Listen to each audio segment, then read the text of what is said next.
Live with balanced news you can count on. This is News 4 at 4. All right, in today's 5-Minute Gardener, now that we're in the clutches of the monsoon, why not take advantage of it? Long before drip irrigation, Native Americans in our area took advantage of the rainfall to do a lot of their planting.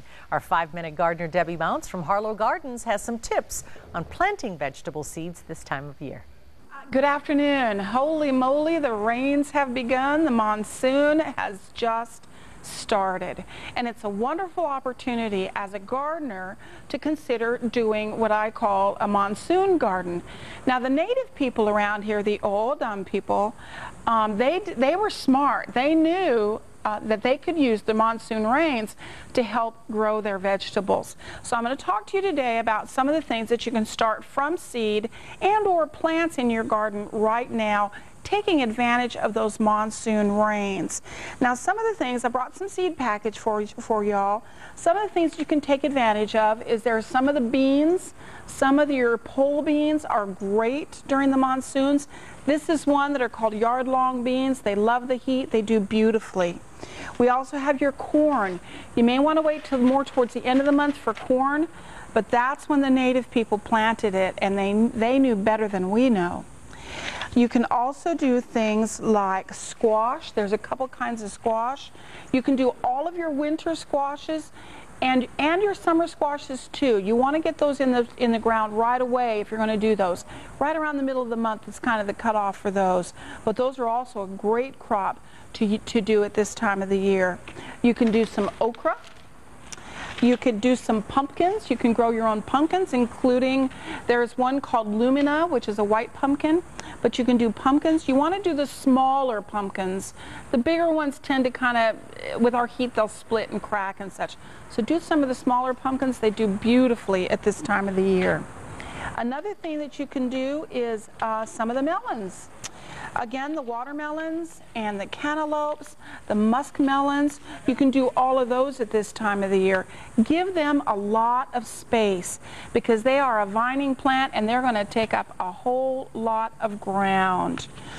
The other thing, again, with the melons, just like with the cantaloupes, if you're going to do melons, you want to choose a smaller melon.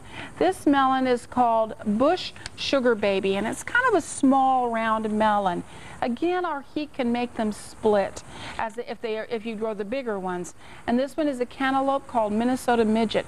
There are a number of them that'll work really well in our heat.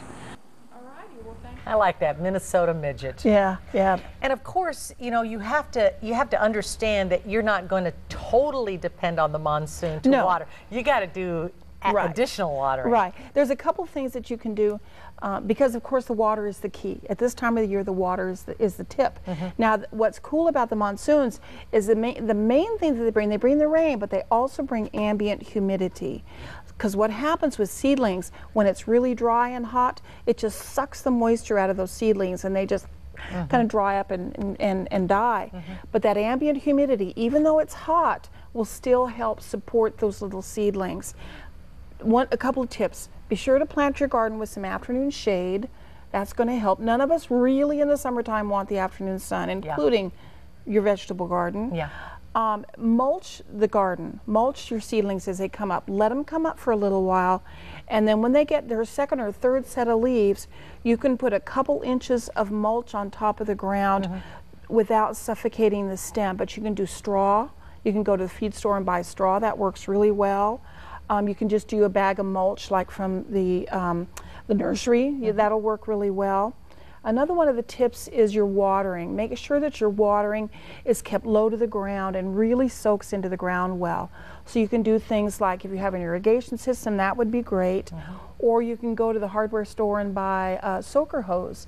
Soaker hoses work beautifully. You can just, run them between your little seedlings, and the water just seeps out of the hose, and so it stays really focused on where the water needs to be, and they work beautifully. Do we have to worry about birds or other little creatures trying to get our fruit and vegetables before they're ready? Yes, you do. You do. And sometimes People will do things like with melons, they'll take an old stocking, the end of an old stocking, and they'll wrap that around the melon. Good idea.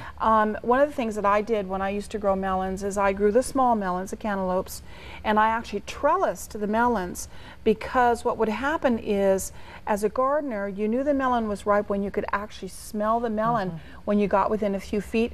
Well, if it was to that point and it was laying on the ground, then the bugs and stuff had gotten into it. Yeah. So I learned to get those up off the ground. Good idea. As much as I could. Okay, great ideas. Thank you so much, Debbie. You're welcome.